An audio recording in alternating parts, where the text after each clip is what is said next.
नमस्कार साथियों, स्वागत है आप सभी का आपके अपने परिवार अपने YouTube channel Harish classes Bulandshahr में। कैसे हैं आप सभी? आशा करते हैं कि आप सभी अच्छे होंगे और आपकी तैयारी बहुत बेहतर तरीके से चल रही होगी। कल हमारी क्लास नहीं हो पाई थी, टेक्निकल प्रॉब्लम के कारण हमारी क्लास नहीं हो पाई थी। नेट समस्या आ गई थी, इस वजह से क्लास नहीं कर पाए थे हम। लेकिन आज हमारी क्लास कंटिन्यू है और आगे भी हमारी क्लासेस ये कंटिन्यू ही रहेंगी। और मैंने इस क्लास में जो मैं पढ़ा रहा था, मैंने भारत के प्रमुख खनिज संसाधन और खनिज संसाधन से संबंधित जो भी चीज़ें उसमें पूछी जाती हैं ठीक है, एक मिनट ज़रा, जुकाम की प्रॉब्लम।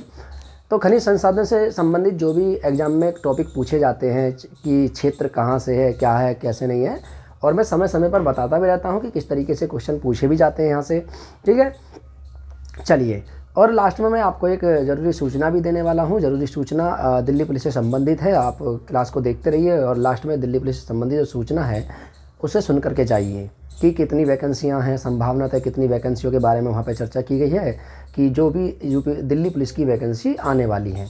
यूपी पुलिस के एग्ज़ाम की तो आपको पता ही है कि यूपी पुलिस का एग्ज़ाम 6 महीने के भीतर जल्दी ही करा लिया जाएगा और वैकेंसी क्लियर की जाएंगी, ज़रूर की जाएंगी। ठीक है, याद रखना। चलिए, तो हम बात करते हैं। देखिए, हमने पिछली क्लास में हमने मैग्नीज के बारे में पढ़ा, सोने के बारे में पढ़ा, तांबे के बारे में पढ़ा।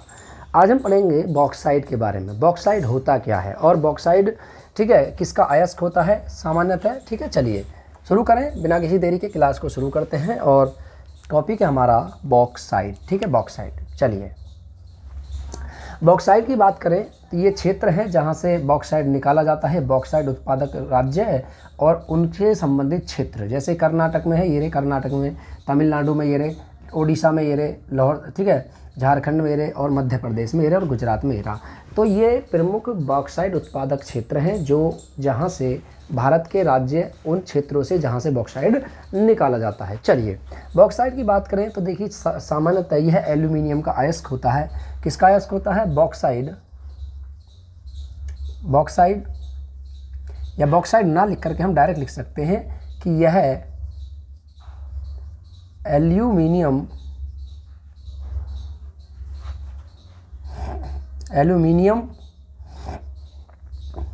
का अयस्क होता है।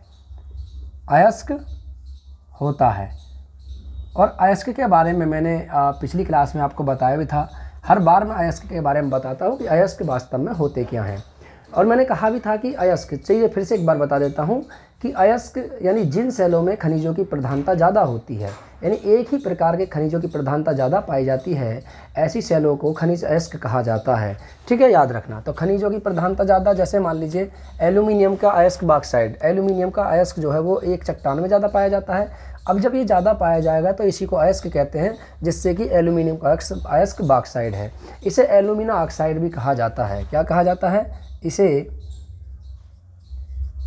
एल्यूमिना ऑक्साइड भी कहा जाता है। इसे एल्यूमिनियम ऑक्साइड भी कहा जाता है, याद रखना। ठीक है, ये क्यों कहा जाता है?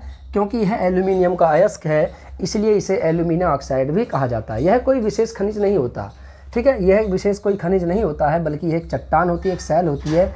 यह विशेष खनिज नहीं होता। यह विशेष खनिज नहीं होता, बल्कि यह एक चट्टान होती है, सेल होती है। बल्कि यह एक सेल होती है। सेल में चट्टान होती है। ठीक है, बॉक्साइड यह एक सेल होती है। यह कोई प्रमुख अयस्क नहीं होता है, बल्कि यह एक सेल होती है जिसमें हाइड्रेट एल्यूमिनियम ऑक्साइड पाया जाता है। क्या होता है? जिसमें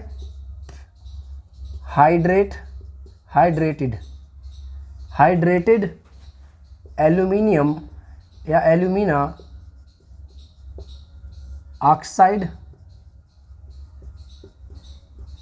मौजूद होता है। क्या होता है? मौजूद होता है।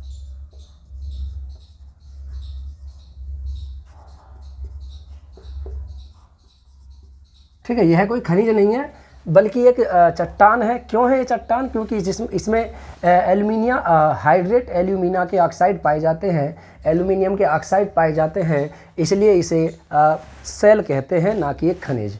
ठीक है, याद रखना। अगर आपसे पूछा जाए कि ऐसा कौन सा खनिज है जो खनिज ना होने के बावजूद भी खनिजों की श्रेणी में गिना जाता है, जबकि वह एक चट्टान है यानी एक सेल है, तो इसमें से आप याद रखोगे कि तो बॉक्साइड ऐसा मात्र खनिज होता है जो खनिज ना होने के कारण खनिजों में भी गिना जाता है, और खनिजों इसके साथ साथ यह एक सेल है यानी चट्टान है।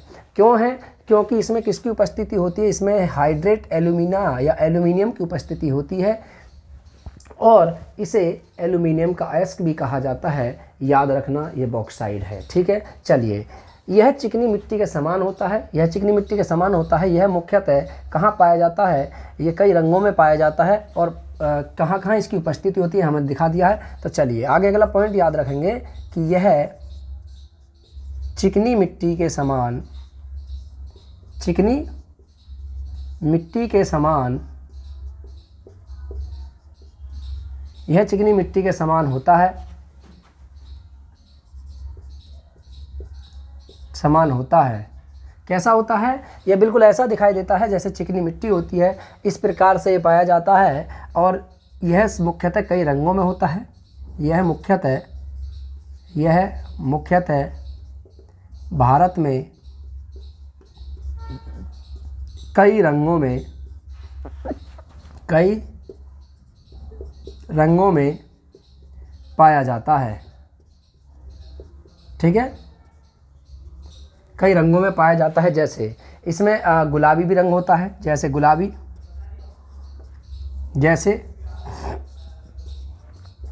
जैसे गुलाबी, यह गुलाबी रंग में पाया जाता है। गुलाबी के साथ साथ यह सर अगला लाल और सफ़ेद रंग में भी पाया जाता है। ठीक है, लाल और सफ़ेद रंग में भी पाया जाता है। तो सामान्यतः बॉक्साइट कितने कलर में पाया जाता है? 3 कलर में।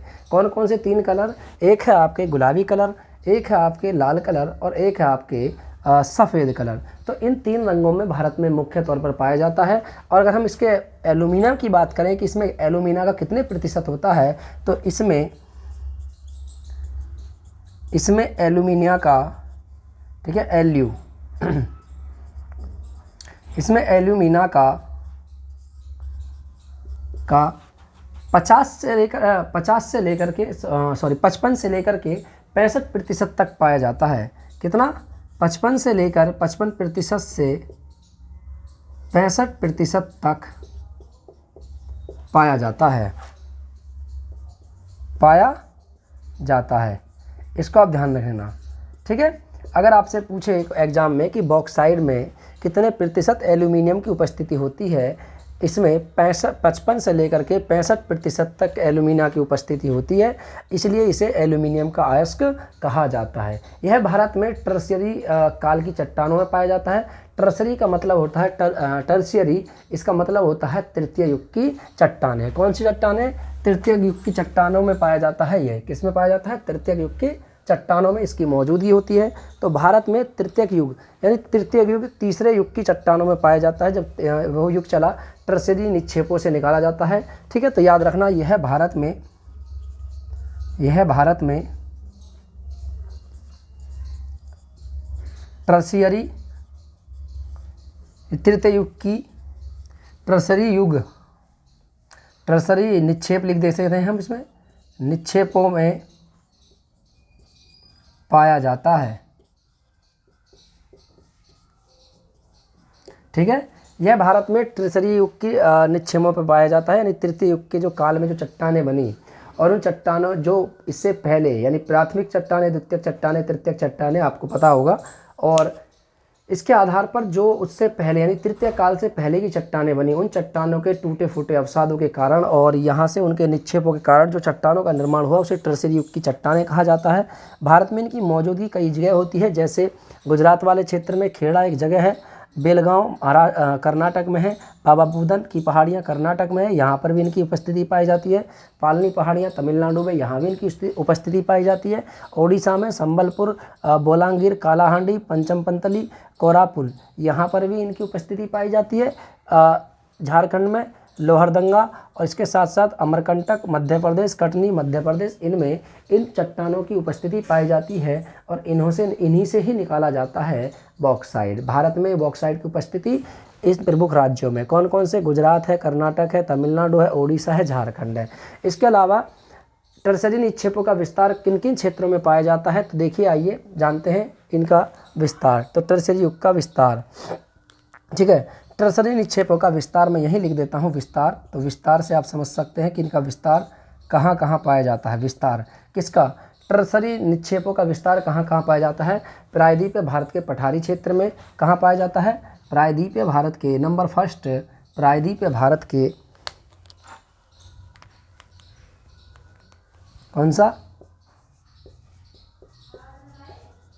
प्रायद्वीपीय भारत के पठारी क्षेत्र, प्रायद्वीपीय भारत के पठारी क्षेत्रों में पाया जाता है। इसके अलावा ये नंबर 2 की बात करें तो सर ये कौन सा है? एक है इसमें क्षेत्र है इसका पर्वत श्रेणियाँ, पर्वत श्रेणियों में भी यह पाया जाता है। प्रायद्वीपीय भारत के पर्वत श्रेणियाँ, पर्वत श्रेणियों में भी यह पाया जाता है, पर्वत श्रेणियों में। और नंबर 3 की बात करें इसी के साथ साथ इसमें तटीय भाग, कौन सा है? तटीय भाग। तटीय भाग कौन कौन सा? देखिए, आप देख सकते हैं ये आपका ये क्षेत्र है पूरा, ये तटीय भाग कहते हैं। इसे पश्चिमी तट में भी पाई जाती है, इसकी उपस्थिति पश्चिमी तट में ही मौजूद होती है। तो ये जो प्रायद्वीप, जो टर्सरी युग के जो निक्षेप हैं, जो इन निक्षेपों की चट्टानें बनी हुई हैं, इनका विस्तार भारत के सामान्यतः प्रायद्वीप भारत के पठारी क्षेत्र, आप देख सकते हैं यहाँ पे अमरकंटक का पठार, ठीक है। यहाँ पर है आपके यहाँ पे आपके बुंदेलखंड, उसका बघेलखंड का पठार है। इधर आप देख सकते हैं छोटा नागपुर के पठार में इनका विस्तार पाया जाता है। दक्कन का पठार यहाँ पर स्थित है और इसके साथ साथ यहाँ पे कर्नाटक के पठार में भी है और यहाँ पे तमिलनाडु वाली ये जो पहाड़ियों में भी, पर्वत श्रेणियों में भी इनका, देखिए यहाँ पे पालनी पहाड़ियाँ, बाबा बुदन की पहाड़ियाँ पहाड़ी क्षेत्रों में भी, और कर्नाटक के पठार में बेलगांव, आपके इन्हीं क्षेत्रों में इनका विस्तार पाया जाता है, ठीक है, याद रखना। और इसके बाद इसके साथ साथ हम आगे बात करें, एक मिनट ज़रा,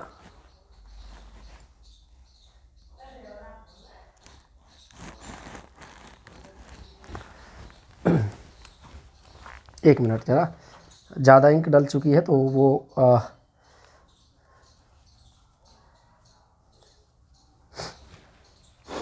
चलिए यहाँ पे हो गया। ये तो थे इनका भारत में इनका विस्तार। आइए जानते हैं भारत में इनके उत्पादक राज्य कौन कौन से उत्पादक राज्य हैं। तो बॉक्साइट के उत्पादक राज्य है, बॉक्साइट के उत्पादक राज्य है, ठीक है, बॉक्साइट उत्पादक राज्य। बॉक्साइट उत्पादक राज्यों की बात करें तो देखिए यहाँ पे सबसे पहले आता है ओडिशा। कौन सा? ओडिशा। ओडिशा में यह लगभग 76.3%, 76.3% बॉक्साइट का उत्पादन किया जाता है।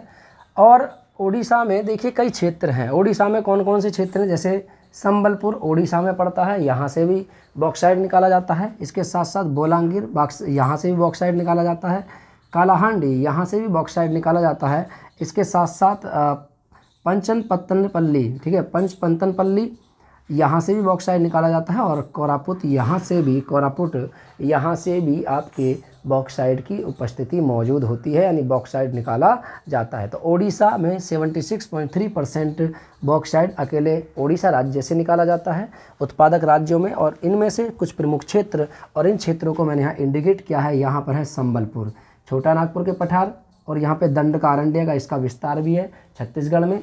तो पठारी क्षेत्र, और मैंने इसीलिए लिख भी दिया यहाँ पे पठारी क्षेत्र, आप देख सकते हैं प्रायद्वीप भारत के पठारी क्षेत्र, पर्वत श्रेणियाँ, तटीय भाग। तो तटीय भाग, ये वाला तटीय भाग भी है। संबलपुर ओडिशा में है, बोलांगीर ओडिशा में है, बोलांगीर बोलांगीर, ये है कालाहांडी, यह है पंचमपंतपल्ली, ठीक है, पंचपंतपल्ली, और यहाँ पे है कोरापुट। ये ओडिशा के प्रमुख उत्पादक क्षेत्र है, ठीक है, जहाँ से ये निकाला जाता है बॉक्साइड, और 76.3% बॉक्साइड अकेले ओडिशा से निकाला जाता है। इसके अलावा गुजरात की बात करें,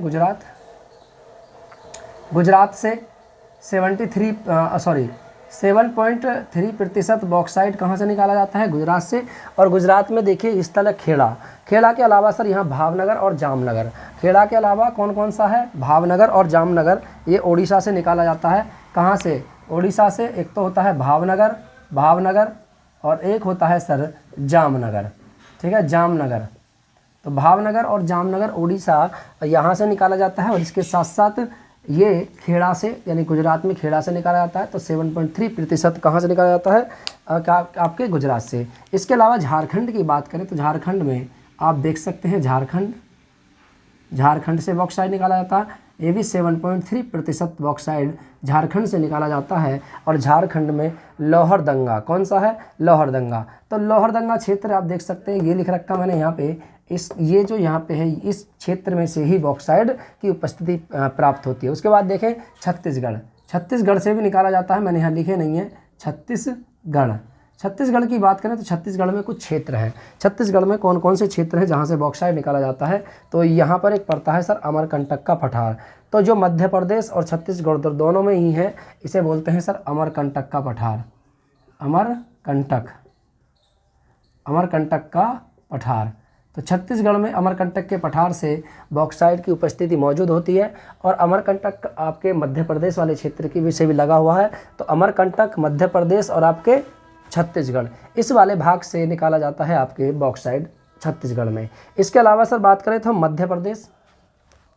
मध्य प्रदेश में इसके अलावा और भी बहुत सारे क्षेत्र हैं। तो यहाँ मैं लिख देता हूँ एमपी की बात करें तो एमपी में बहुत सारे क्षेत्र और भी हैं। इसके अलावा इन कटनी के अलावा और भी बहुत सारे क्षेत्र हैं, जैसे जबलपुर, मध्य प्रदेश का जबलपुर से भी निकाला जाता है, जबलपुर से भी निकाला जाता है, कटनी से निकाला जाता है। और इसके साथ साथ सर बालाघाट यहीं पड़ता है, बालाघाट, और यहाँ से भी निकाला जाता है आपके ये। तो ये बालाघाट है यहाँ पर, बालाघाट और जबलपुर, कटनी और बालाघाट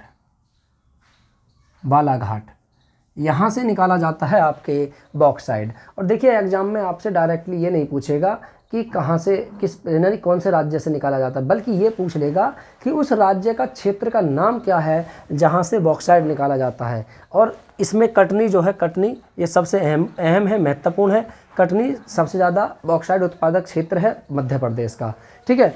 उसके बाद जबलपुर, बालाघाट, फिर उसके बाद अमरकंटक का पठार आपके पता है कि अमरकंटक के पठार का विस्तार आपके बहुत 2 राज्यों में है, ठीक है। चलिए, तो यहाँ पर हो गया मध्य प्रदेश में जबलपुर, कटनी, बालाघाट। इसके अलावा सर यहाँ पर महाराष्ट्र आता है। तो महाराष्ट्र वाले क्षेत्र की बात करें तो महाराष्ट्र में, ठीक है, नंबर 5 महाराष्ट्र देख लीजिए आप यहाँ पर, नंबर 5 महाराष्ट्र। तो महाराष्ट्र की बात करें तो महाराष्ट्र में कहाँ से निकाला जाता है, देखिए महाराष्ट्र में सर आपके बहुत सारे क्षेत्र पड़ते हैं, जैसे यहाँ पे कोलाबा, ठीक है, कोलाबा यहीं से पड़ता है। पुणे से भी निकाला जाता है। पुणे के साथ साथ यहाँ से सर एक और है थाने, ठीक है, थाने से भी निकाला जाता है।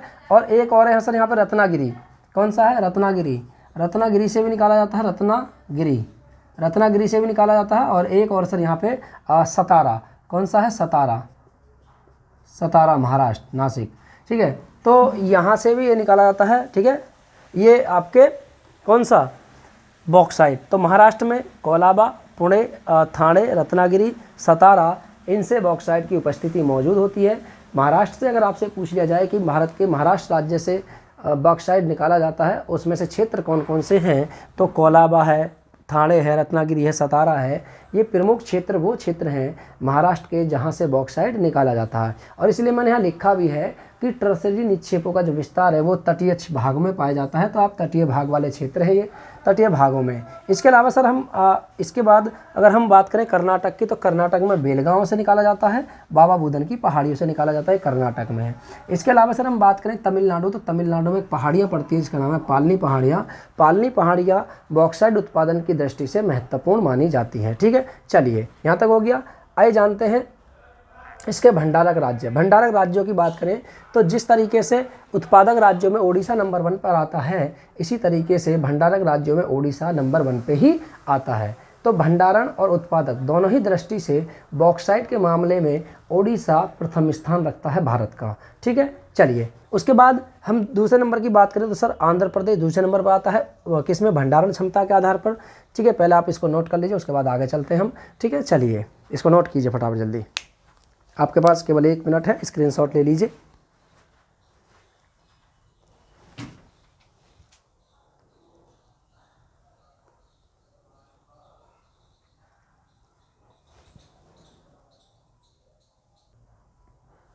जल्दी स्क्रीनशॉट लीजिए, फिर उसके बाद आगे चलते हैं।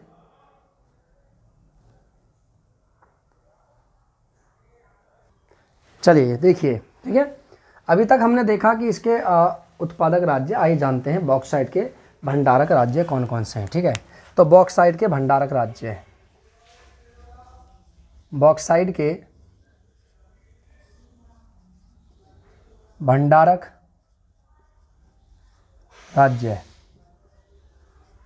ठीक है, उत्पादन देख लिए हमने, उत्पादक राज्य देख लिए, भंडारक राज्य। नंबर 1 पर आता है ओडिशा। ठीक है, ओडिशा, ओडिशा भंडारण की दृष्टि से बॉक्साइट के मामले में, ठीक है, बॉक्साइट भंडारण के मामले में ओडिशा नंबर 1 पर है, प्रथम राज्य ओडिशा। दूसरा है आंध्र प्रदेश, आंध्र प्रदेश, ठीक है, दूसरे नंबर पर आंध्र प्रदेश आता है। तीसरे नंबर पर गुजरात आता है,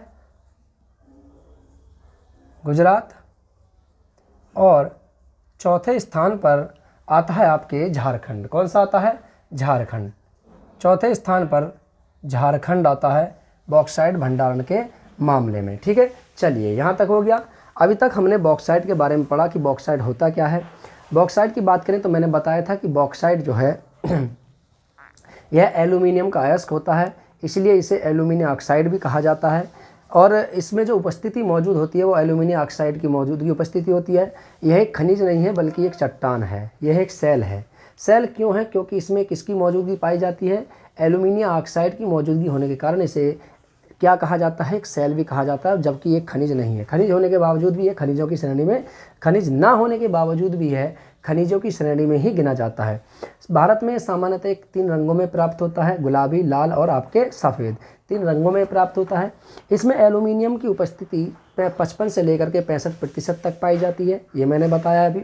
इसके साथ साथ मैंने कहा था कि अभी आपसे कि यह किन चट्टानों में पाया जाता है, तो टर्सरी निक्षेपों से जो सेलें बनी हैं, जो चट्टानें बनी हैं, उनमें इनकी उपस्थिति मौजूद होती है।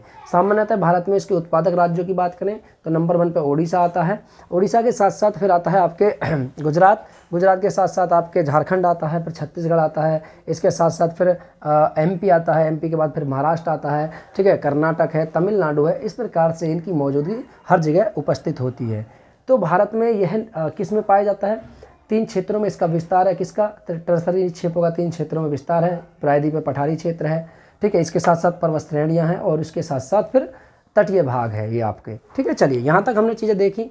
उसके बाद फिर भंडारक राज्य देखे हमने कौन कौन से हैं। ओडिशा नंबर 1 पे, आंध्र प्रदेश नंबर 2, गुजरात नंबर 3 और झारखंड नंबर 4। आइए जानते हैं अभ्रक के बारे में। अभ्रक होता क्या है? अभ्रक,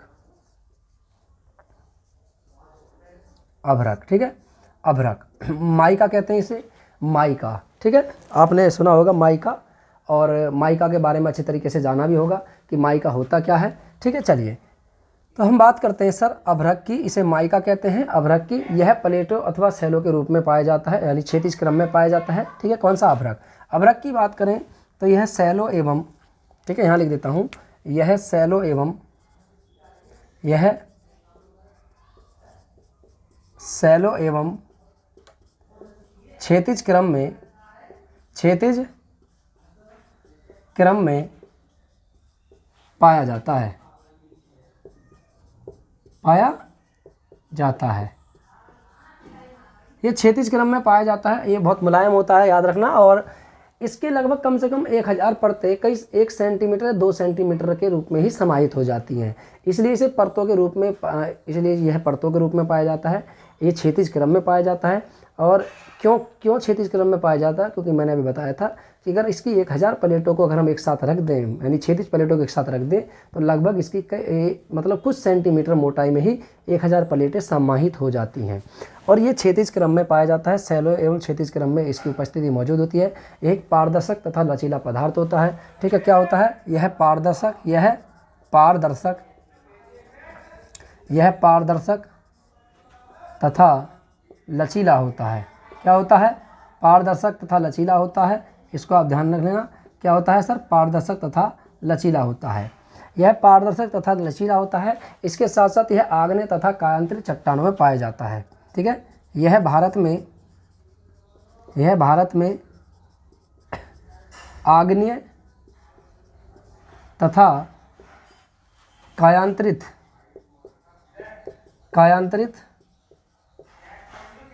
चट्टानों में पाया जाता है। ठीक है, यह भारत में आग्नेय तथा कायांतरित चट्टानों में ही पाया जाता है। आग्नेय चट्टानों का ही परिवर्तित रूप होता है कायांतरित चट्टानें। इन्हीं चट्टानों में इसकी उपस्थिति मौजूद होती है। भारत में सामान्यतः कई रंगों में उपस्थित होता है। ठीक है, यह भारत में कई रंगों में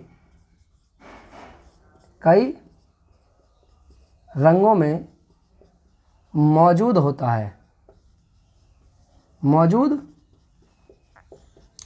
है। यह भारत में कई रंगों में मौजूद होता है। कौन कौन से रंगों की बात करें? देखिए, सफ़ेद है, गुलाबी है, हरा है, लाल है। जैसे किस कौन कौन से रंगों की बात करें तो यहाँ से मैं लिख देता हूँ। जैसे यहाँ पे कौन कौन से रंग हैं? जैसे सफ़ेद में पाया जाता है। सफ़ेद रंग में ये पाया जाता है। अभ्रक यानी माइका सफ़ेद रंग में हो जाता है। सफ़ेद है, गुलाबी कलर में पाया जाता है, लाल कलर में पाया जाता है और हरा कलर। ठीक है, हरा। इन कलर में इनकी उपस्थिति भारत में मौजूद होती है। ठीक है, इसे सिलिकेट क्या कहते हैं? सिलिकेट यौगिक भी इसे कहा जाता है। क्यों कहा जाता है? क्योंकि इसकी उपस्थिति कई तरीके से होती है और ये आग्नेय और तथा कायांतरित चट्टानों में पाया जाता है। इसे सिलिकेट यौगिक भी कहते हैं। यौगिक क्यों? क्योंकि इसमें बहुत सारे मिश्रण होते हैं। बताऊंगा इसे सिलिकेट यौगिक क्यों कहते हैं। देखिए, चलिए, अभ्रक को मैं यहाँ लिख देता हूँ दूसरे कलर से, लाल से। ठीक है, अभ्रक। ठीक है, अभ्रक को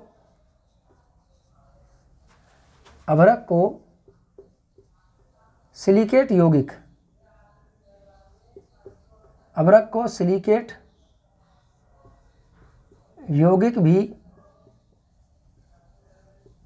भी कहते हैं।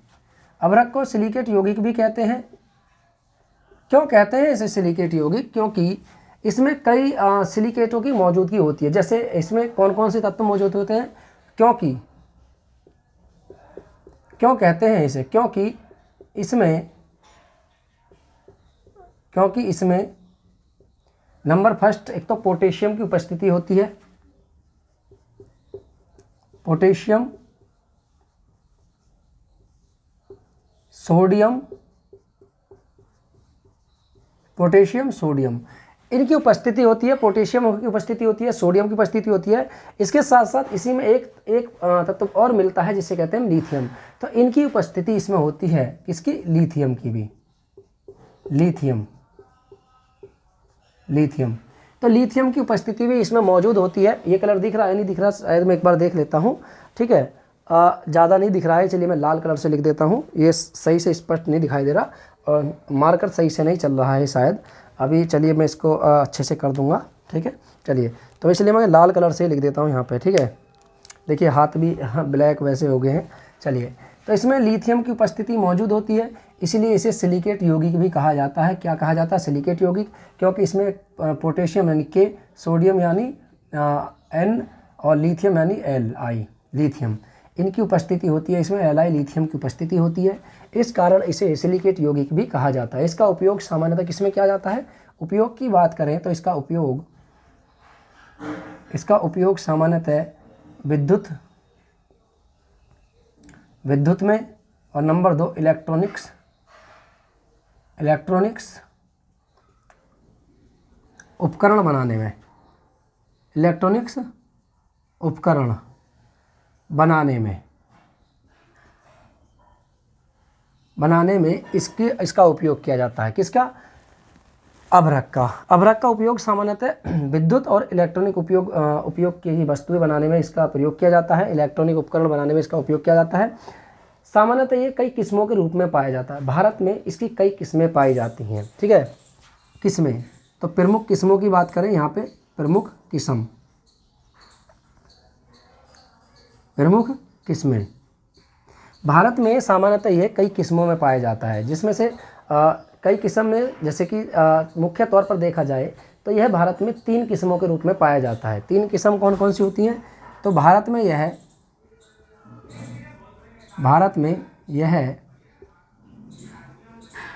3 किस्मों में पाया जाता है। 3 किस्मों में पाया जाता है।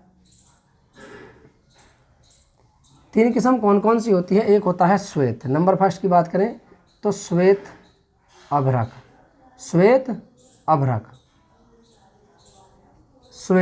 ठीक है, कौन सा होता है? श्वेत अभ्रक। श्वेत अभ्रक होता क्या है? श्वेत अभ्रक की बात करें तो एक सेकंड ज़रा, बस थोड़ा सा। श्वेत अभ्रक, ये ज़्यादा इंक डल गई आज इसमें और ये प्रॉब्लम कर रहा है ज़्यादा ही।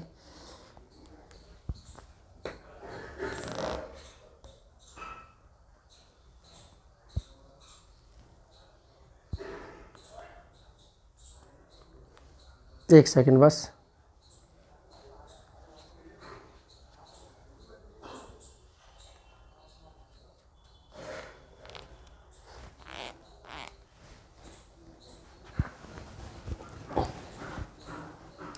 श्वेत अभ्रक, इसको एक उपनाम से जाना जाता है। श्वेत अभ्रक को इसको बोलते हैं मस्कोजाइट। ठीक है, क्या बोलते हैं इसको?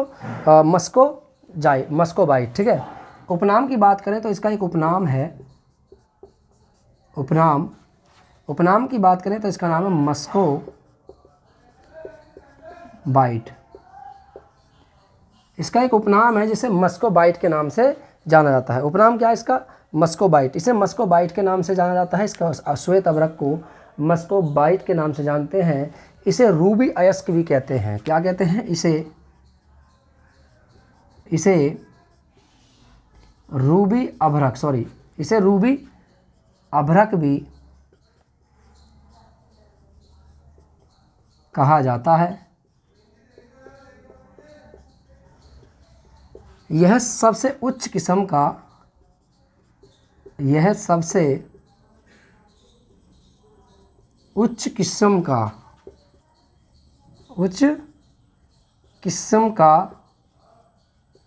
अभ्रक होता है। ठीक है, सबसे उच्च किस्म का अभ्रक होता है। इसका उपनाम है मस्कोबाइट। इसे मस्कोबाइट भी कहते हैं।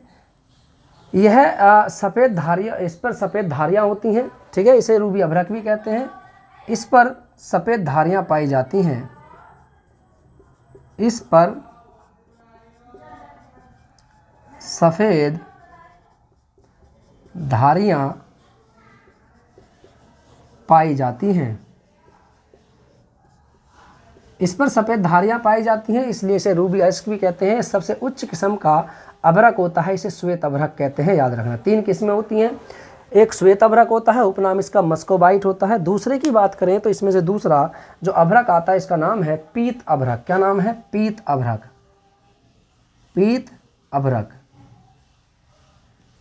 अभ्रक। दूसरे नंबर का जो दूसरा किस्म होता है इसे पीत अभ्रक कहते हैं। सामान्यतः इसका एक उपनाम है। इसे फिलोंगोपाइट के नाम से जानते हैं। उपनाम की बात करें तो इसका एक उपनाम है। ठीक है, पीत अभ्रक का कलर जो है पीला होता है। इसे फिलोंगोबाइट के नाम से जानते हैं। किसके नाम से? फिलोंगोपाइट।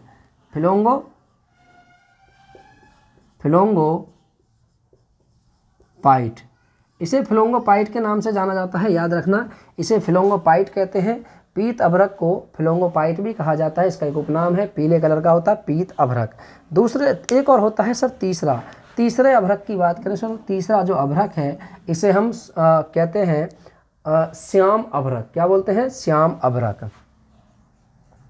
श्याम अभ्रक, इसे श्याम अभ्रक भी कहते हैं। क्या बोलते हैं? श्याम अभ्रक। इसका एक उपनाम भी है। क्या नाम है सर? इसका एक उपनाम है, श्याम अभ्रक का एक उपनाम है। उपनाम, श्याम अभ्रक का एक उपनाम है। इसे एक अन्य जो उपनाम से जानते हैं, इसका नाम है बायोटाइट। क्या नाम है? बायोटाइट। बायोटाइट, इसे बायोटाइट उपनाम से जाना जाता है। सामान्यतः यह गुलाबी रंग में भी पाया जाता है। ठीक है, श्याम अभ्रक का रंग जो होता है यह गुलाबी रंग में भी पाया जाता है। ठीक है, यह गुलाबी रंग में भी पाया जाता है, इसको ध्यान रखना आप सभी लोग। क्योंकि देखिए सफ़ेद धारियाँ होती हैं, श्वेत अभ्रक कहते हैं, इसलिए कौन से कलर में पाया जाएगा? सफ़ेद कलर में। ठीक है, पीत अभ्रक मैंने बताया था लाल या हरे कलर में, और श्याम अभ्रक मतलब काला, या इसके साथ साथ हम कह सकते हैं यह गुलाबी रंग में भी पाया जाता है। तो इसकी प्रमुख किस्में भारत में जो इसकी किस्में मौजूद होती हैं, यह 3 किस्म में पाया जाता है। श्वेत अभ्रक, पीत अभ्रक और पीत है ये, पीत, सॉरी मैंने पीत लिख दिया है, पीत अभ्रक है ये। क्या है? पीत है। ठीक है, अब बाद में चीज़ों को देखते हैं तो तभी पता चलती है। ठीक है, पीत अभ्रक, पीत मतलब होता है पीताम्बर, मतलब पीले वस्त्र, पीला, और पीत अभ्रक पीले कलर का। श्याम अभ्रक उपनाम बायोटाइट, पीत अभ्रक उपनाम फ्लोंगोपाइट, और श्वेत अभ्रक उपनाम मस्कोबाइट। और इसकी उपस्थिति यह सबसे उच्च किस्म का अभ्रक होता है। भारत में इसकी मौजूदगी होती है।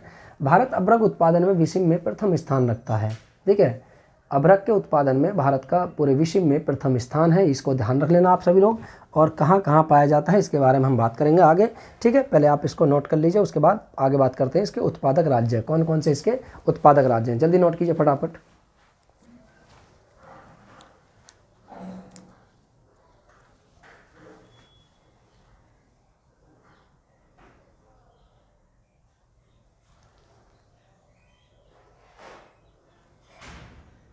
चलिए, यहाँ तक हो गया, नोट कर लिया, स्क्रीनशॉट ले लीजिए इसका। ठीक है, चलिए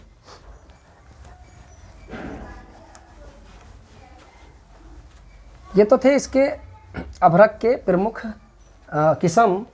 आइए जानते हैं अभ्रक के उत्पादक राज्य। तो उत्पादक राज्यों की बात करें कि उत्पादक राज्य कौन कौन से उत्पादक राज्य हैं जहाँ से अभ्रक सबसे ज़्यादा मात्रा में निकाला जाता है। तो इनमें से देखिए राज्यों की बात करें तो देखिए एक राज्य आता है आपके, इसे हम क्या बोलते हैं? आंध्र प्रदेश। आंध्र प्रदेश, आंध्र प्रदेश, क्रम से रखिए आंध्र प्रदेश। आंध्र प्रदेश में एक जगह है, इसका नाम है नेल्लोर पेटी। तो नेल्लोर पेटी जो है, ठीक है, एक पट्टी सी नेल्लोर पेटी, जहाँ से सबसे अधिक मात्रा में आंध्र प्रदेश से अभ्रक का उत्पादन किया जाता है। तो आंध्र प्रदेश में नेल्लोर पेटी। ठीक है, राजस्थान की बात करें तो राजस्थान में सर एक जगह है, इसका नाम है अजमेर पेटी। कौन सा है? अजमेर पेटी। अजमेर पेटी, राजस्थान में अजमेर पेटी पड़ता है। ओडिशा की बात करें तो सर ओडिशा में ठीक है संबलपुर। ओडिशा में ठीक है संबलपुर या संबलपुर, आपको मैंने बताया था अभी, जहाँ से किसका उत्पादन किया जाता है? बॉक्साइट का उत्पादन जहाँ से किया जाता है वहीं से निकाला जाता है आपके अभ्रक। ठीक है, तो संबलपुर ओडिशा में। उसके बाद सर हम 4 की बात करें तो देखिए महाराष्ट्र में रत्नागिरी पेटी आती है। महाराष्ट्र में रत्नागिरी पेटी, महाराष्ट्र में रत्नागिरी, कौन सा है? रत्नागिरी महाराष्ट्र में भी पड़ता है, महाराष्ट्र में रत्नागिरी। और 5 की बात करें, अभी आप कहोगे बॉक्साइट के मामले में तो रत्नागिरी उसमें था, किसमें? कर्नाटक में। देखिए रत्नागिरी जो है, रत्नागिरी आपके ऐसा नहीं कि महाराष्ट्र में ही है। ठीक है, चलिए 5 की बात करें तो यहाँ पर आता है सर बिहार। बिहार में पड़ता है गया पेटी। बिहार में क्या है? गया पेटी। गया जिला है, गया पेटी, यहीं से निकाला जाता है अभ्रक। 6ठे की बात करें तो सर एक आता है आपके झारखंड। तो झारखंड, बिहार जाएं और झारखंड ना जाएं फिर बेकार है। तो झारखंड में यहाँ पर 2 स्थान है, एक का नाम है कोडरमा, एक का नाम है हजारीबाग। तो कोडरमा और नंबर 2 हजारीबाग। ये पहले बिहार में ही थे, लेकिन बाद में जो है जब झारखंड राज्य बना तो ये कुछ क्षेत्र पहले बिहार के जो क्षेत्र थे ये बाद में चले गए थे झारखंड में। तो हजारीबाग, ठीक है, हजारीबाग। यहाँ से भी निकाला जाता है आपके अभ्रक। तो अभ्रक उत्पादन में भारत के राज्य, अग्रणी राज्य सबसे ज़्यादा जहाँ से अभ्रक निकाला जाता है, आंध्र प्रदेश नेल्लोर पेटी, राजस्थान अजमेर पेटी, ओडिशा संबलपुर, महाराष्ट्र रत्नागिरी, बिहार गया और झारखंड कोडरमा और हजारीबाग। यहाँ से प्रमुख रूप से अभ्रक का उत्पादन किया जाता है। तो ये भारत के अभ्रक उत्पादक राज्य, ठीक है। और भारत नंबर 1 पे है पूरे अभ्रक के उत्पादन में, पूरे विश्व में भारत का प्रथम स्थान है अभ्रक उत्पादन में। तो अभी हमने अभ्रक देखा। आइए जानते हैं चट्टानी खनिज कौन कौन से होते हैं। चट्टानी खनिजों में पहला हम बात करें चूना खनिज। कौन सा है? चूना पत्थर। तो अगले हम टॉपिक की बात करते हैं तो वो है आपके चूना पत्थर, ठीक है। अगला खनिज कौन सा है? चूना पत्थर। चूना पत्थर जो है आपके वो कहाँ से प्राप्त होता है? और चूना पत्थर के बारे में बात करें तो देखिए चूना पत्थर जो है आपके यह गोंडवाना को छोड़ करके भारत की सभी चट्टानों में पाया जाता है। तो यह गोंडवाना क्रम की चट्टान को छोड़कर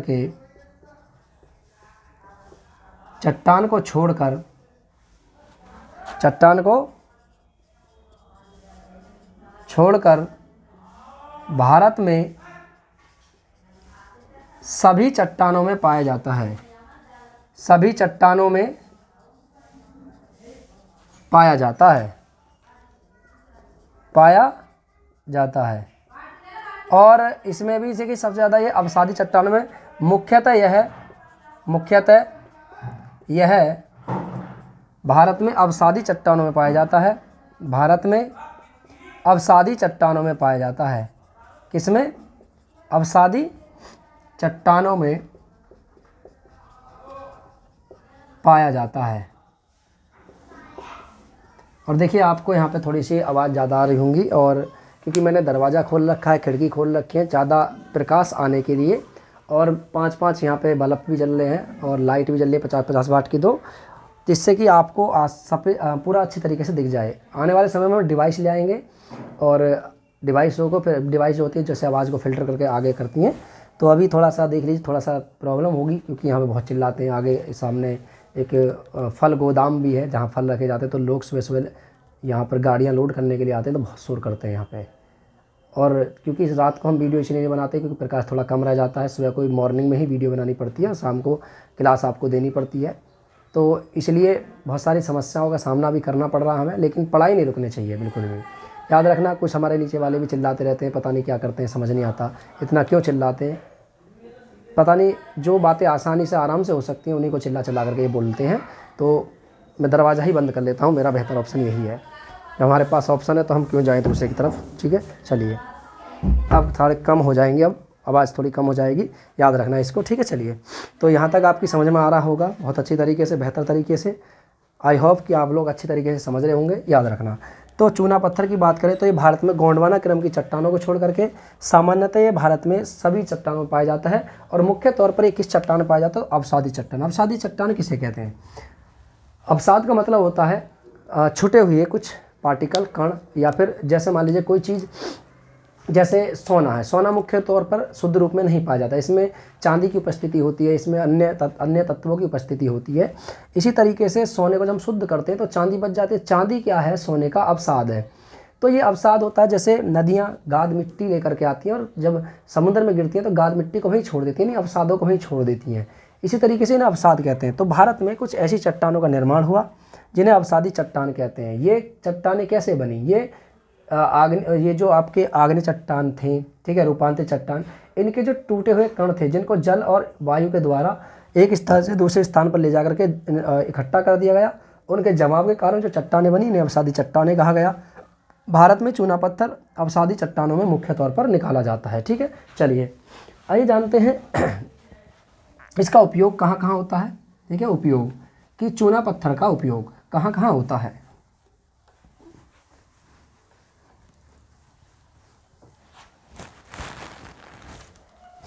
ठीक है, चूना पत्थर का उपयोग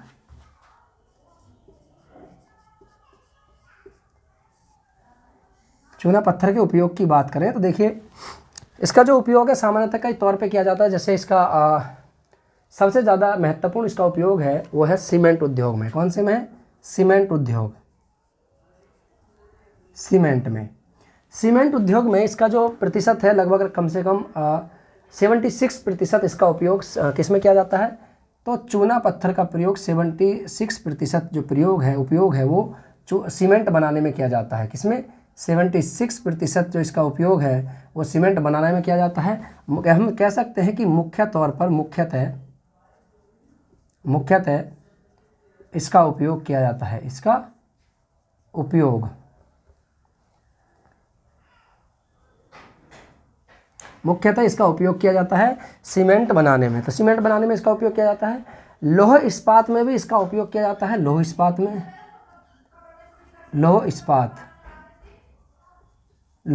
में भी इसका उपयोग किया जाता है और ये लगभग कम से कम 16% चूने का उपयोग, चूना पत्थर का जो उपयोग है वो किसमें इस्तेमाल किया जाता है? इसका लौह इस्पात यानी लौह इस्पात बनाने में। नंबर 3 एक और आता है सर इसमें से जिसे हम कहते हैं फेरो मैग्नीज उद्योग। फेरो मैग्नीज उद्योग में इसका 4%। कौन सा?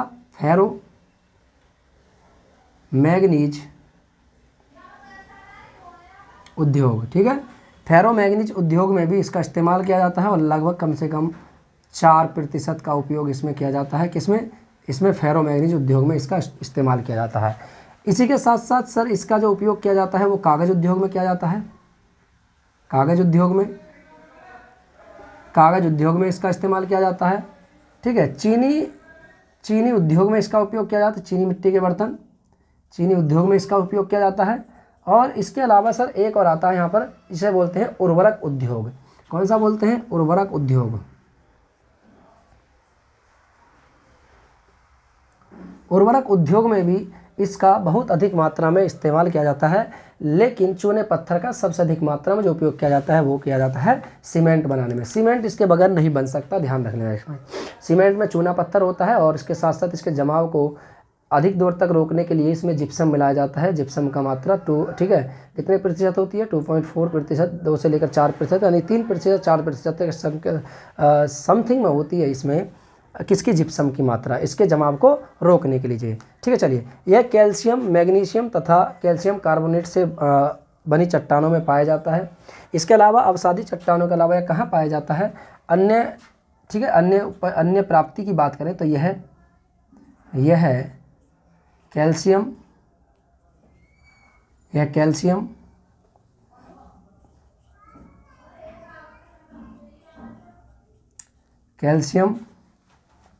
मैग्नीशियम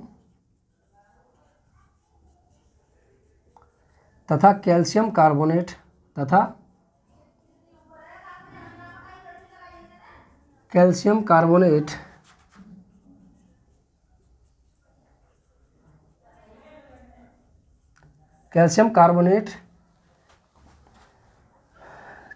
कार्बोनेट की चट्टानों से भी प्राप्त होता है। अवसादी चट्टानों के अलावा ये अन्य चट्टानों से प्राप्त होता है, जो कैल्शियम की चट्टान बनी होती है, मैग्नीशियम की चट्टान बनी होती हैं। इसी के साथ साथ ये कैल्शियम कार्बोनेट की बनी चट्टानों में भी पाया जाता है। चूना पत्थर में सामान्य सिलिका होता है, एल्यूमिनियम होता है, फास्फोरस होता है, सल्फर होता है, इसकी मात्रा उपस्थिति होती है इसमें। ठीक है, इसका उपयोग जो किया जाता है सामान्य तौर पर इसमें सिलिका की उपस्थिति होती है क्योंकि मिट्टी तो ज़्यादा पाई जाती है। तो चूना पत्थर में किसकी उपस्थिति होती है? चूना पत्थर में सामान्यतः सिलिका। कौन सा?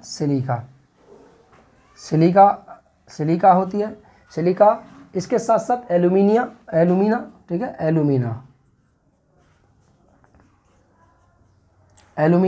इसी में उपस्थित होता है। इसके अलावा सर इसमें आयरन ऑक्साइड भी होता है। ठीक है, आयरन ऑक्साइड क्योंकि एक प्रकार का ये मिट्टी ही है, याद रखना, वाइट कलर की, और आयरन ऑक्साइड होता है।